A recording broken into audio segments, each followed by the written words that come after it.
எப்படி என் கம்பெனி நான் பில்ட் பண்ண முடியும், ஈவன் என் பிராண்டோட ஃபர்ஸ்ட் ப்ராடக்ட்டே என்னன்னு தெரியாம. எஸ், இது என்னோட சக்ஸஸ் ஸ்டோரி கிடையாது, ஆல்சோ இது ஹவு டுன்ற கைடும் கிடையாது. This is the messy, uncertain, raw beginning of building a brand from zero. Hey, this is Muni CR and welcome to Building One CR, episode 14, Chaos. India is the land of opportunities. பல வருஷமா உலகத்துக்கே clothing steps India கொடுத்துட்டு இருக்காங்க. முகலாய பேரரசு காலத்துல இருந்து Indians டெக்ஸ்டைல்ஸை குளோபலா trade பண்ண start பண்ணாங்க. அண்ட் நம்மளாண்ட பிரிட்டிஷ் இந்தியாவை வெறும் மசாலா கொடுக்குற ஸ்பைசி திங்ஸா மட்டும் பார்க்கல. அவங்களுக்கு நம்மளோட வளங்கள்ல ஒன்னான காட்டன், சில்க், நம்மளோட கைத்தறி விஷயங்கள் எல்லாமே தேவைப்பட்டது. 18th செஞ்சுரியோட லார்ஜஸ்ட் டெக்ஸ்டைல் எக்ஸ்போர்ட்டரா இந்தியா இருந்தாங்க. 25% குளோபல் ட்ரேட் இந்தியால இருந்து நடக்குது. இண்டிபெண்டன்ஸ்க்கு அப்புறம் இந்தியா அவங்களோட டெக்ஸ்டைல் ஜெனடிக்ஸே ரீகன்ஸ்ட்ரக்ட் பண்ணதால திருப்பூர் மாதிரியான சிட்டிஸ் வேர்ல்டோட டிஷர்ட் கேபிட்டலா மாறி நவ் எவ்ரி இயர் அரௌண்ட் 30,000 கோடி ஒர்த்தான கார்மெண்ட்ஸை எக்ஸ்போர்ட் பண்றாங்க. மேபி நீங்க லண்டன், துபாய் ஆர் நியூயார்க்ல இருந்துட்டு இந்த வீடியோ பார்த்துட்டு இருக்கிறது நம்மளோட தமிழால இருந்தீங்கன்னா just go to any mall and pick up a shirt, flip the tag. Maybe அது மேட் இன் இந்தியான்னு கூட இருக்கலாம். Because according to stats and data India ஒரு வருஷத்துக்கு 17 பில்லியன் ஒர்த் ஆஃப் ரெடிமேட் கார்மெண்ட்ஸை எக்ஸ்போர்ட் பண்றாங்க. குளோபலோட டெக்ஸ்டைல் அண்ட் அப்பரல் ட்ரேட்ல 4% கான்ட்ரிபியூஷன் இந்தியாவோடது. வேர்ல்டோட 60% ஆஃப் ஆர்கானிக் காட்டன் இந்தியால இருந்து சோர்சிங் பண்ணப்படுது. எவ்ரிடே thousands ஆஃப் கண்டெய்னர்ஸ் இந்தியால இருந்து அதர் கண்ட்ரிக்கு போகுது. அதுல not just software and steels, ஃபேஷனை ஹோல்ட் பண்ற ஃபேப்ரிக்ஸும் நிறைய. வேர்ல்டோட next big brands Italy or பாரிஸ்ல இருந்து வருமானு கேட்டீங்கன்னா எனக்கு தெரியல. பட் கண்டிப்பா Mumbai or Tiruppur or else குஜராத்தோட ஒரு சின்ன வில்லேஜ்ல இருந்து கூட வரலாம். Because our home grown brands are not just exporting clothings, they are exporting our cultures. So இந்த விஷயத்தை படிச்சதுமே நார்மலா இருந்த என்னோட ஆர்வம் ஸ்கை ராக்கெட் ஆச்சு. ஸோ எவ்ரி பிகினர்ஸ் என்ன பண்ணுவாங்களோ அதை தான் நானும் பண்ணேன். பெஸ்ட் ஸ்போர்ட்ஸ் வியர் மேனுஃபேக்சர்ஸ் இன் இந்தியான்னு இன்டர்நெட்ல சர்ச் பண்ணி அவங்களுக்கு 100 இமெயில்ஸ் 50 கால்ஸ்னு பண்ணேன். பட் மோஸ்ட் ஆஃப் தெம் ரிப்ளையே பண்ணல. சில பேர் எம்ஓகே அதிகமாக சொன்னாங்க, சில பேர் பிரைஸ் அதிகமாக சொன்னாங்க, அண்ட் இன்னும் சில பேர் டைரக்டாவே நோன்னு சொல்லிட்டாங்க. ஏன்னா எனக்கே தெரியல என்னோட ஃபர்ஸ்ட் ப்ராடக்ட் என்னன்னு. கம்ப்ரெஷன் வியர்ஸா, ட்ராக் பேண்ட்ஸா, சாக்ஸா, ஜெர்சிஸான்னு. ஸோ அதுவே மேனுஃபேக்சரர்ஸ்ட்ட ஒரு பேட் இம்ப்ரெஷனை கிரியேட் பண்ணது. Because manufacturers needs clarity, they need big volume, they need real business. But இதுல எந்த கேட்டகரியாவுமே நான் உங்களுக்கு தெரியல. பிகாஸ் நான் ப்ரிப்பேராகவே இல்லை. என்னோட ஃபர்ஸ்ட் ப்ராடக்ட் என்னன்னு தெரியல, அந்த ப்ராடக்ட்கான ஃபேப்ரிக், ஜிஎஸ்எம், ஸ்டிச்சிங் டைப், பேக்கேஜோட டைமென்ஷன்ஸ் இது எதுவுமே எனக்கு தெரியல. ஈவன் மேனுஃபேக்சரிங்கே எப்படி ஒர்க் ஆகுதுன்னு எனக்கு சுத்தமாக தெரியல. நான் பேசிக்காக என்ன நினச்சேன் அப்படின்னா, நம்ம 10-15 வருஷமா ஃபுட்பால் ஆடி இருக்கோம், இந்த ஸ்போர்ட்ஸ் ஃபீல்டில் இருக்கும். ஸோ நிறைய ஃபேப்ரிக்கில் இருக்கிற நிறைய ஸ்போர்ட்ஸ் வியர்ஸை யூஸ் பண்ணியிருக்கோம். ஸோ நமக்கு கண்டிப்பாக இதை பற்றின ஐடியா இருக்கும், நமக்கு தெரியாமலா அப்படின்ற மாதிரி நான் திங்க் பண்ணேன்.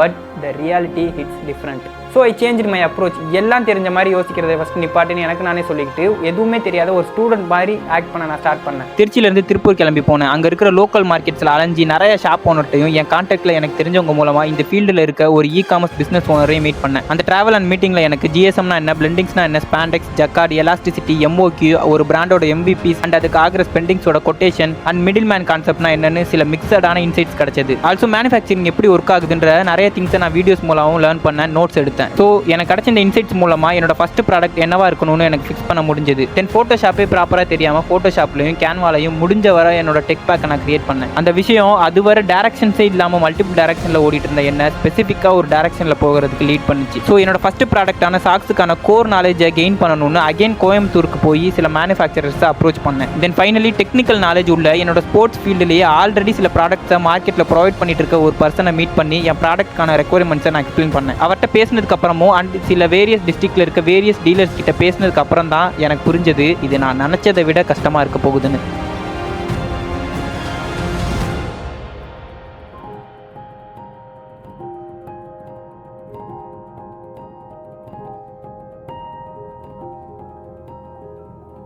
எஸ், நான் பிளான் பண்ணியிருந்த என்னோட ப்ராடக்ட்கான 55 to 65% தான் இந்தியாவுக்குள்ளே என்னால் சோர்ஸ் பண்ண முடியும்னு, என் ப்ராடக்ட்கான இன்னோவேஷன் அண்ட் கோர் டெக்கே என்னால் இந்தியாவில் அச்சீவ் பண்ண முடியாதுன்னு எனக்கு தெரிஞ்சது. பிகாஸ் அது இந்தியன் மார்க்கெட்டில் கிடைக்கவே கிடைக்காது. யூரோப் அண்ட் சவுத் அமெரிக்காவில் யூஸ் பண்ணுற ஒரு ஃபீச்சர். ஸோ என்னோட ஒரிஜினல் ஃபீச்சரை அச்சீவ் பண்ணுறதுக்கு மெஷின்ஸே சவுத் இந்தியாலையும் இன்சைட் இந்தியாலையும் பெருசாக புழக்கத்தில் இல்லைன்னு தெரிஞ்சது. ஸோ எனக்கு வேறு ஆப்ஷனே இல்லாததால் நான் அட்லீஸ்ட் அந்த டீலர் கிட்டேயே முடிஞ்ச வர சாம்பிளை மேக் பண்ண சொன்னேன். And then I got my first sample socks mat.